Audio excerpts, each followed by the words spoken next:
a lot of uncertainty about where this franchise is going. We assumed that they were going to be a perennial contender, and this kind of shot some holes into that.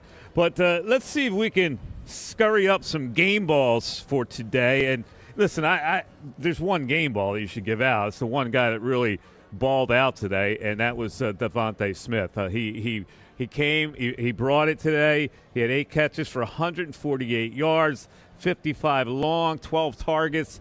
Really played with a little fire, and I can't think of anybody else who matched that kind of effort. So I stole the game ball from all y'all. Jake Elliott made some field goals, maybe. Great football player. Yeah. Baker Mayfield. I'm going to go on the other side of the aisle. I'm going to go with Baker Mayfield. He and Tom Brady are the only Tampa Bay Buccaneers quarterbacks to throw 300 passing yard game, 3 touchdowns in a game. So he joined some elite company right there. So good for Baker Mayfield. He gets my game ball.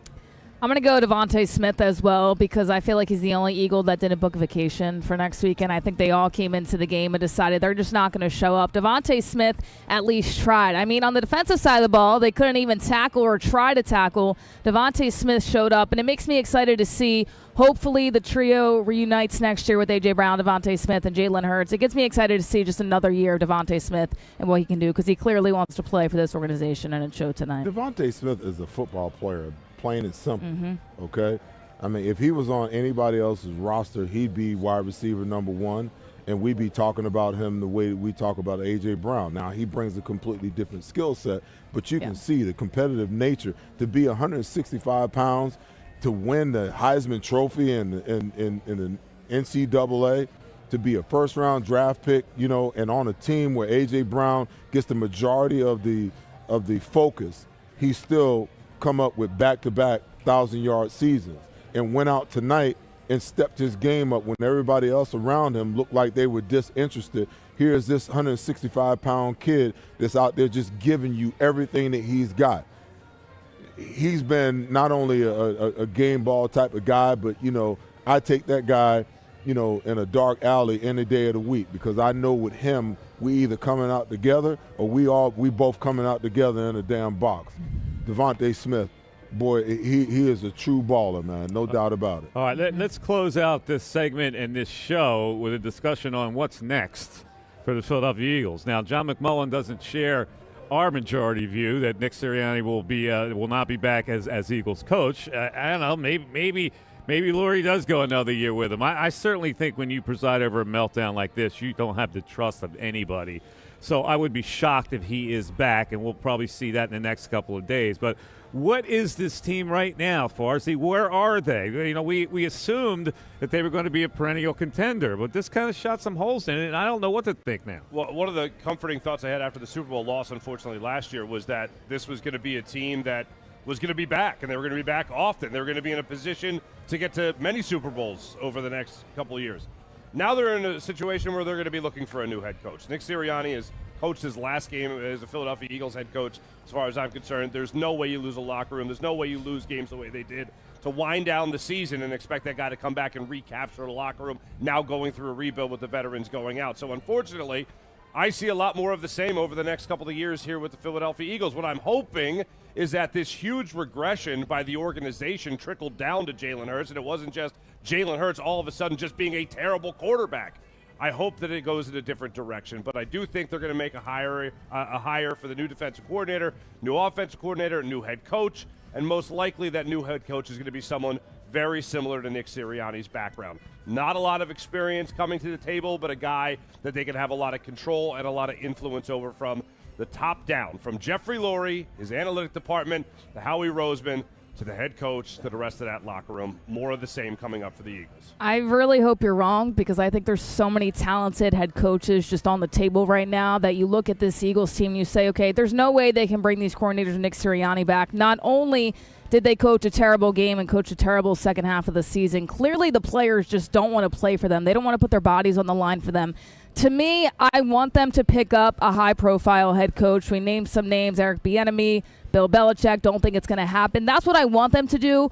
But in all realness, and I hate to say this because I think Jalen Hurts has a lot of talent, I think next year is going to be a rebuild year and then maybe see where you're at after that. What's the question again? Where are they, Seth? Where is this organization right now? I think they're confused with where they are right now because I don't think they ever thought that they would be in this situation. I understand why they do what they do because, you know, they want to control a lot more of what's going on. But I think it's been a massive mistake because the one thing you could do when you go back to Andy Reid's tenure, you know, even Ray Rose's tenure, you could look on that coaching staff and see coaches who had the ability to help players develop, help players get better, and help players mature and grow. I think they need to get back to that. You know, I get it that, you know, Sean McVay, you know, and Kyle Shanahan is ushered in this era of the boy wonder, the offensive boy wonder that can come in with, you know, all of this new offensive bravado. But at the end of the day, football is still football, and you still need to draft good players, you know, that are amiable to teaching and development. You got to have great strategists on both sides of the ball that can situationally take things away and take advantage of different situations, you know, and I just don't see that on this staff. I don't see the confidence of the players, you know, on the staff that they believe that these coaches can put them in the proper position to win. It was evident by how this team has reacted, the words that have come out of some of the players' mouths, how they've reacted to certain situations, A.J. Brown not talking. All of these things are telltale sign that something's amiss and something's wrong. And we've been talking about it all year long. What's wrong with this football team? Why can't they get it together? Nick Sirianni, the players have been talking about, we're searching for ourselves. We're trying to get it right. We're trying to fix it. And here we are in week 19 of the season, and they just got beat by the Tampa Bay Buccaneers. Not just beat, but beat down.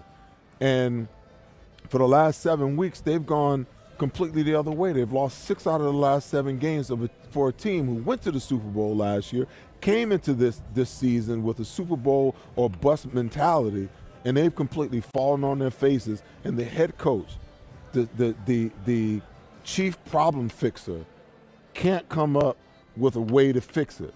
And for that reason, I think that they need to find another chief problem fixer and a new CEO to run this football team. Somebody that the players can respect, that's going to bring a staff that can offer the players more than just a game plan on a week-to-week basis. All right, it is time to say goodbye. And, you know, parting is such sweet sorrow. I think that was Billy Shakespeare. We have to thank everybody, of course, the great people that were part of this panel: Seth Joyner, Kayla Santiago, Mark Farzetta, and John McMullen, of course, spent all year with us. Dr. Bruce in the house, our great sponsors, especially these folks here at Ocean Casino, and the great people at Pond Lehocky, Land Rover of Willow Grove, Dry Tech, Kane Partners, Del Val, Mark's Jewelers, and our friends at Sports Grid. And a special thanks to Rafferty Subaru for supporting the Sal Foundation, Good Now Foundation. Our producer, the great Joe Krause, and, of course, the director, Xander Krause, up there in the booth. All the great tech people that have put on this show all year long. My man Joe C., who hooks me up every week because I'm an idiot. I've only been in this business 25 years, and I still don't know how to put this stuff on. So thanks to Joe C. And everybody, thanks for watching the show all year long. We really appreciate it. And it's good. You forgot Alan Malamet. You forgot Bill. You forgot D. I said Bill. And I said Bill. There's a whole list. D. Gunn, I got my whole list. Okay. Alan's not part of this show, is he? Sorry, man. That's the pregame show. That was your responsibility to thank him. Hey, we didn't. I thanked him and I shook his hand. I'm sorry, Joe. What? Adam Malamud. You don't even know his name. No, listen. The pregame show, we had no idea it was going to come to this. I did. I shook his hand and said thank you. He predicted the future. He predicted the future. Right, we didn't know the final result.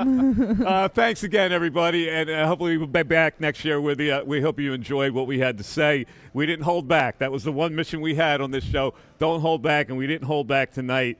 And listen, we'll see what happens. You got the Flyers and you got the Sixers. And then you got the Phillies, all right? So all's not lost. Have a great night, everybody. Have a great week. And we'll talk to you next year. Bye-bye, everybody. Score and save in southeastern PA and Delaware with Colony Pools this football season. And let the experts close your pool with a custom Merlin safety cover in green for the birds. And if you join our Winter Watch team, We'll give you another 20% off, and Colony Pools will handle it all. Keep your tiles on your pool, not in your pool. Fly with Colony right now, Birds fans. Visit flywithcolony.com.